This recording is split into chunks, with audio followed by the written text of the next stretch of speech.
안녕하세요. 이민경입니다.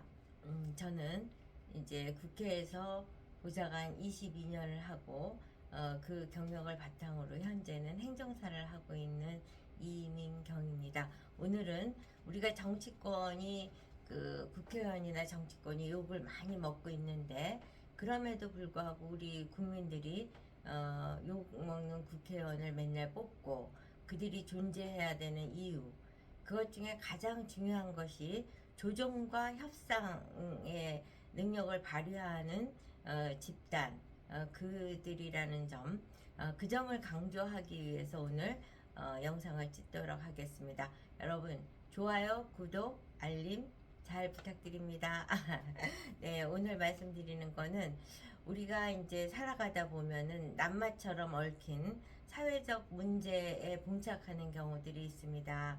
그래서 어느 누구도 답을 주지 못할 때 극적 타결, 뭐 이런 극적 타결이라는 거를 이제 정치권이나 이런 데서 많이 듣게 되는데요. 제가 1988년에 국회에 들어가서 오랫동안 국회 근무하다 보니까 사실은 국회 보좌관으로 근무하면서 일반 다른 직장을 다니는 사람보다 정치권의 극적 타결이라는 의미를 이렇게 피부로 느끼면서 사는 세월이 좀 길었습니다.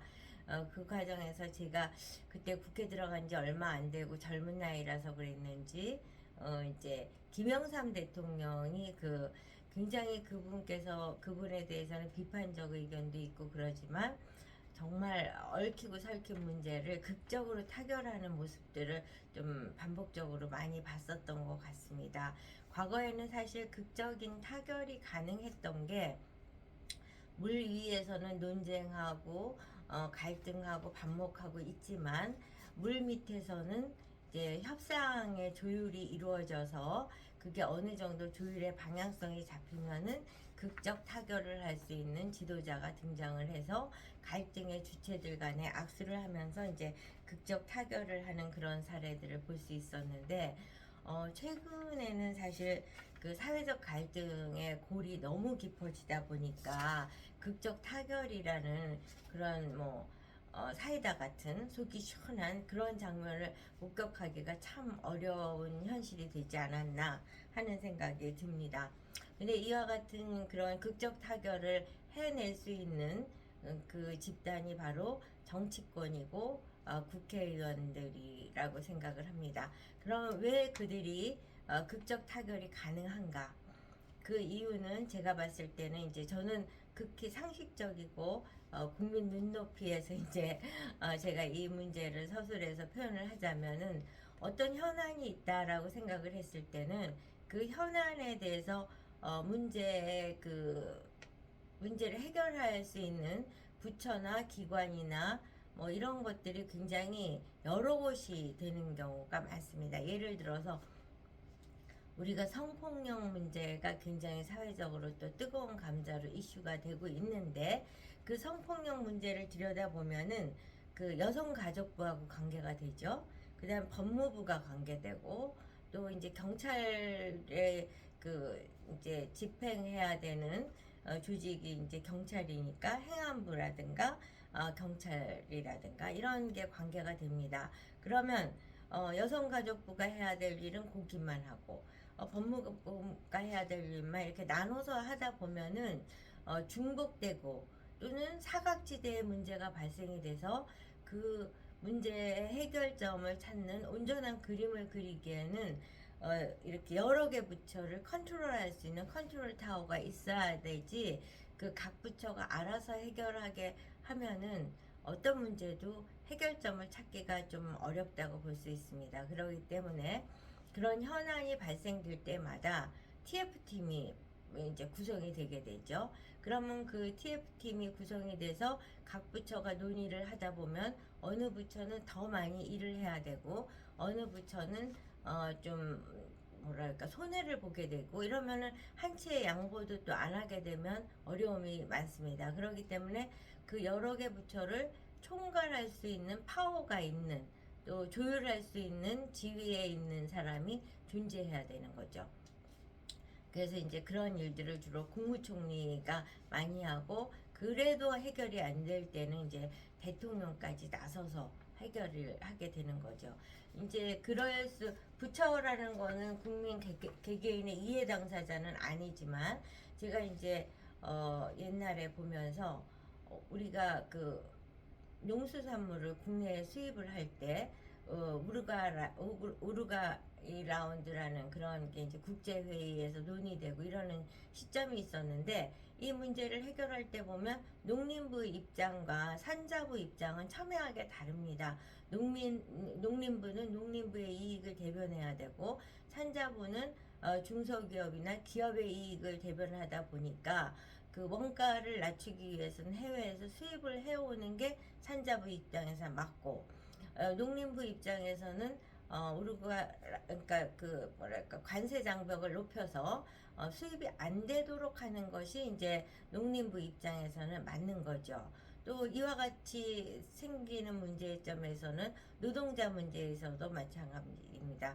노동자의 권익을 보호하기 위해서는 노동부가 주장을 해야 되는 거고, 그렇지만 노동자의 권익을 보호하고 또 임금을 인상을 할 경우에는 기업 운영이 어려우니까 산자부라든가 중소기업청이라든가 이런 곳에서는 또 기업의 이익을 대변할 수밖에 없는 거죠. 그렇기 때문에 부처들만 모여서 회의를 할 경우에는 종합적으로 최종 그 합의점을 찾기가 어렵다고 봅니다. 그래서 이제 제가 최근에 의료 대란의 문제가 심각하다 보니까 이제 그 당장 저희 가족이 병원을 가진 않지만 급히 병원에 갈 일이 생기면 어떨까.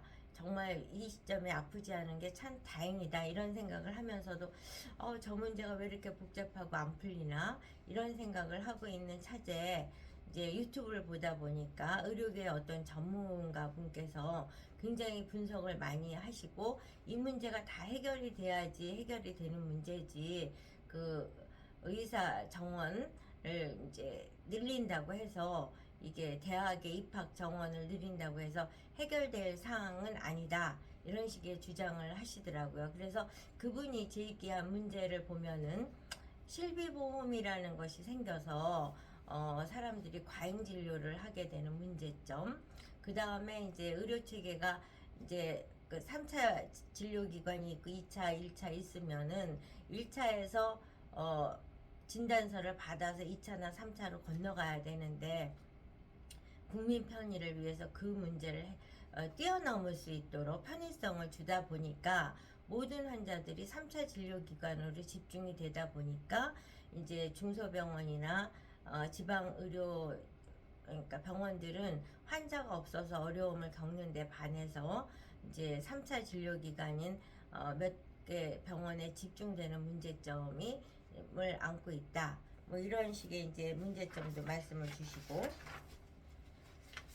또 문제점으로 말씀을 주시는 게 이제 그리고 또 우리 사회 전체로 수도권에 이제 집중되고 있는 그 인구 집중 현상 이렇게 복합적인 문제를 안고 있는 이 의료 문제에 있어서 단 2,000명의 그 입학 정원, 의대 정원을 늘린다고 해서 이거는 해결이 안 됩니다. 이런 식의 말씀을 하시더라고요. 그 정말 옳으신 말씀이죠. 근데 이 문제에서 보면은 실비보험이라는 거는 보건복지부, 기재부, 뭐 여러 가지 이제 보험회사와 관련된 문제가 생길 것이고 의료체계 문제도 그렇고 의료 수가 문제도 그렇고 이런 모든 것들이 어느 한 기관에서만 답을 찾을 수가 없기 때문에 이 종합적인 것을 의논할 수 있는 TF팀이 이제 필요한 거죠. 그래서 그동안은 정말 대립만 하고 각각의 그 평행선을 그으면서 자기 주장만 높이 하던 이러한 어려운 문제 국민들 개개인이 다 우리 가족이 아프면 어떨까 이 문제 앞에서 우리 가족이 불행의 그 발단이 의료 대란이 되면 어떡하 하는 이제 염려라는 그런 환경 속에서 뭐 극적 타결은 아니지만 TF팀이 구성되고 뭔가 대화의 물꼬가 튀었다는 사실을 보고 국민들이 안도의 한숨을 쉬고 있습니다. 그래서 제가 이 과정을 보면서 정치권이 할 수 있는 일, 국회의원이 할 수 있는 일은 욕은 먹고 있지만 그럼에도 불구하고 협상과 조정의 능력이 힘을 발휘할 수 있다. 이런 식의 생각을 하게 됩니다. 그래서 협상과 조정의 능력을 제가 체감한 사례를 보면은 제가 국회에서 이제 보좌관을 하는 동안에 저희 지역구가 이제 고양시 쪽이었는데 나대지가 하나 있었어요. 그래서 나대지에 맨날 사람들이 쓰레기를 투척하고 막 이러니까 민원의 요인이 되고 있는 거죠. 그래서 그 나대지의 문제를 해결해야 되는 게 공약의 1순위였고 그 나대지에 대한 이제 분석에 제가 들어갔습니다. 근데 나대지를 보니까 알고 보니까 국유지더라고요. 그래서 국유지는 이제 공유지나 이런 거는 거기 지방에 필요한 기관을 거기에다 건설을 해도 되는데 저기 뭐냐 국유지인 경우는 반드시 국가기관을 유치해야만 되는데 과연 그 고양시에다가 국가기관을 뭘 유치할 수 있을까를 고민을 하다 저희가 그때 당시 여성가족위원회도 소속이 되어 있기 때문에 여가부에 이제 청소년 관련 기관이나 양성평등 교육기관 이런 것들을 이쪽으로 유치해야겠다. 사실은 그것도 부처가 아니고 산하기관이라서 어려움은 있지만 이제 그거를 기재부에 신청을 하는 거죠. 기재부에 우리가 여기에 나대지를 이제 왜냐 그 국유지는 기재부 소관이기 때문에 기재부에다 신청을 했습니다. 그랬더니 이제 기재부 담당자하고 대화를 해보니까 이미 노동부, 통계청 또 법무부 이런 기관에서 다 신청을 했다. 그래서 여성가족부터 하나의 부처로 추가가 된 것이다. 이렇게 얘기를 하더라고요. 그래서 그때는 이제 그냥 저희가 기왕 신청을 한 거니까 여성가족부가 신청이 됐으면 하는 생각에서 이제 담당자를 대화를 하고 각 부처를 통화를 하면서 좀 양보해 줄 것도 건의를 했어요. 그랬더니 우연치 않게 이제 어느 노동부 공무원이 저한테 제안을 해 주시더라고요. 이거 각 부처에서 뭐 어느 한 부처만 갈 게 아니라 지방청 안에도 종합청사를 할 수 있는데 그 종합청사를 건립하는 방법이 어떻겠습니까? 이러는 거죠. 그래서 진짜 이건 거대한 프로젝트가 되는 거죠. 중앙부처가 총괄되는 종합청사이듯이 지방에 이제 그 종합청사를 건립을 하는 거니까. 그러다 보니까 그 문제를 해결하려면 종합청사를 건립하는 행안부가 동원돼야 되고 또 그 땅의 소유주인 기재부가 동원돼야 되고 그 다음에 노동부도 신청했죠. 그 다음에 통계청도 신청했죠. 법무부도 신청했죠. 여가부도 신청했죠. 그러면 여기 다 도토리 키재기니까 어느 곳도 이 문제를 총괄해서 해결하려는 노력을 하지 않는다면 계획은 있지만 결과를 얻어낼 수 없는 그와 같은 현실인 거를 이제 알게 된 거예요. 그래서 정치인인 우리 국회의원실에서 나서서 이제 저희가 자청해서 컨트롤 타워가 된 거죠. 그래서 그 각 부처를 다 모아서 양보할 거 양보하고 역할해야 될 거 역할하고 또 이제 왜냐하면은 공문이 오고 가면서 기재부에서도 각 부처에 가야 되고 행안부에서도 가면은 제가 그때 깨달은 게 뭐냐면은 행안부에서 그 뭐 노동부를 보냈어요. 그러면 노동부가 그 회신을 안 하더라도 행안부 아무 소리 안 하고 있는 거예요. 그래서 온 데를 다 연락을 해서 문서가 이동하는 것까지 다 컨트롤을 해서 결국 3년 만에 고양시에다가 종합청사를 지게 되는 거죠. 그래서 제가 그 결과를 도출하는 과정에서 어떤 그 여러 부처, 여러 기관이 다 총괄되어 있는 다 그렇게 같이 연관되어 있는 거는 뭔가 희생정신을 갖고 또 조율해 나갈 수 있는 컨트롤 타워가 없으면 그 문제 해법은 찾기가 어렵다.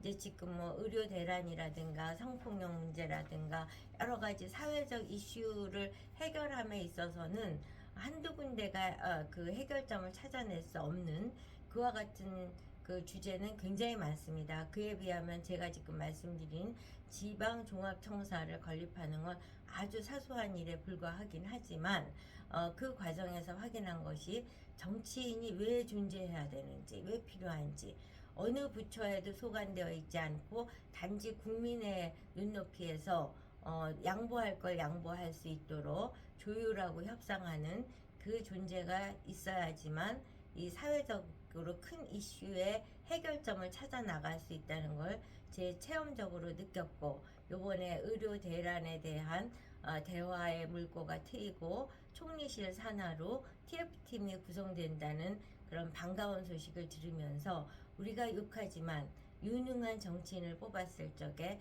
우리 사회적 갈등을 해소할 수 있는 정점에서 그들이 역할을 해낼 수 있다는 기대를 하면서 오늘 영상을 마치도록 하겠습니다. 여러분, 좋아요, 구독, 알림 잘 부탁드립니다.